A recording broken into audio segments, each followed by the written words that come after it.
Hello, in this lesson we are going to cover what Ethereum is and how it differs and compares to Bitcoin.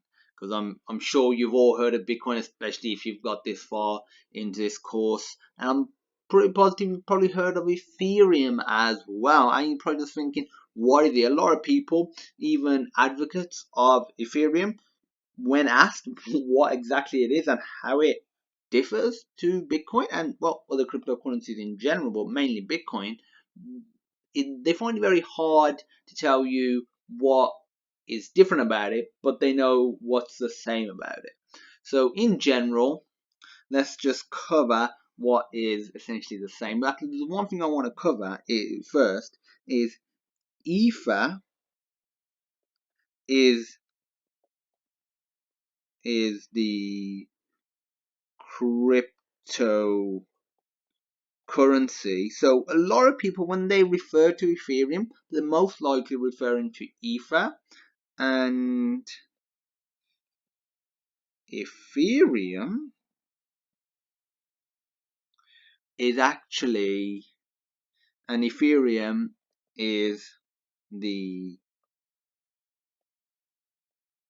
blockchain implementation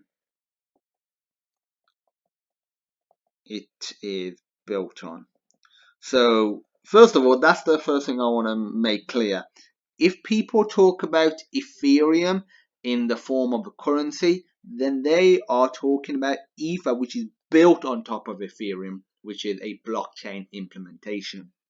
That's something worth noting. So as we mentioned, it's a cryptocurrency. That's one of the essentially the similarities to Bitcoin. Another similarity is it's based on blockchain. It's based on Ethereum, which is a blockchain implementation.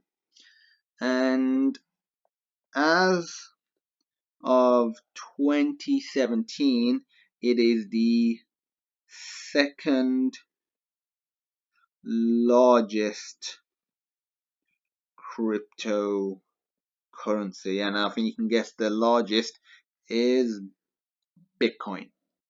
So that will give you a sense of scale.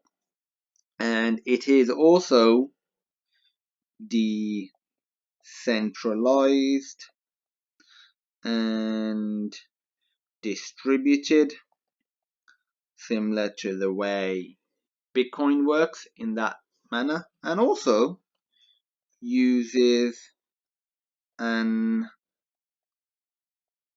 open ledger. So there's a lot of similarities. And also another thing is it uses mining as well. You can mine for more coins, aka Ether coins. So you can go down that route as well. But one of the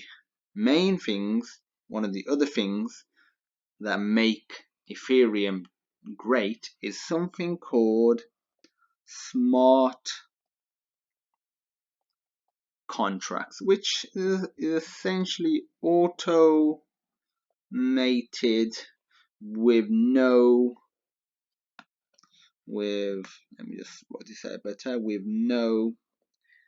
intermediary. You can think of it like a super vending machine. So if you go into a conventional store and maybe you want to buy some chocolate, you pick it up, you take it to the counter and you pay for it. Whereas in a vending machine, you just go to the vending machine, select which one you want using some sort of selection system, pay the money. Once it's authorized payment, it gives you the item. It's as simple as that. It's all automated. And smart contracts are essentially a souped up version of this. They allow the facilitation of various other forms. For example, imagine Airbnb without a central authority. So once you've booked something, you just go to a particular room. You could use your phone, for example, to scan your phone using an NFC chip, and it just lets you in and it signs you in, and when you go out it signs you out. All automated, doesn't require some sort of central authority to be tracking it. So that's one of the main differences with Ethereum. Another one is blocks of transactions can be created faster. So it is faster to use as well compared to Bitcoin. Another difference is it allows for computer applications, not just currency, to run on the network. And this is probably, in my eyes, the most fundamental difference, is that Bitcoin is a cryptocurrency. Ethereum, because again Ethereum is a blockchain implementation, it is closer to what blockchain is, aka a decentralized distributed system. What you store and track on that system isn't limited to currency. So a couple of examples could be cloud storage like Dropbox, but without a central authority storing your files, where they could potentially go down due to a hack, or maybe financially they go down because they aren't operating very well. You could lose your files as a result. It's stored on several different computers on a distributed, decentralized network. So you could use Ethereum for cloud storage, you could use it for storing messages, emails, for example, any sort of communication, because there have been several cases such as Yik Yak where social networks have gone down. A lot of time they haven't been able to sustain either growth or profitability, and as a result, a lot of time the actual messages, the content, gets deleted. They do sometimes allow users a little bit of grace period to essentially download their content, but imagine if it was stored on a decentralized system. So even if the creator was no longer around, whether that's an individual or a company, the actual content could still be there, could still be accessible by the public. And this also has immense implications on audit trails as well.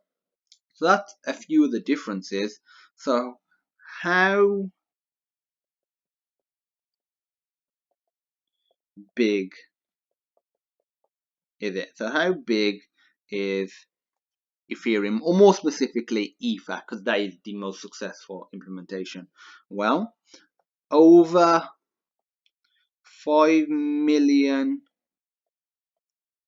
wallets capable of storing Ethereum. And in terms of a market cap, the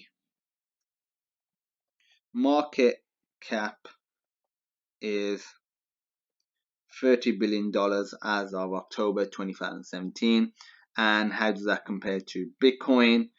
Bitcoin has a market cap of 100, I won't write out all the zeros, $100 billion. So it is quite a bit smaller than Bitcoin, but it is still significantly larger than other alternatives. So this has just been a quick lesson on what Ethereum is and how it differs and compares to Bitcoin. If you have any questions, feel free to reach out. And as usual, thank you for watching, and I look forward to seeing you in my next lesson.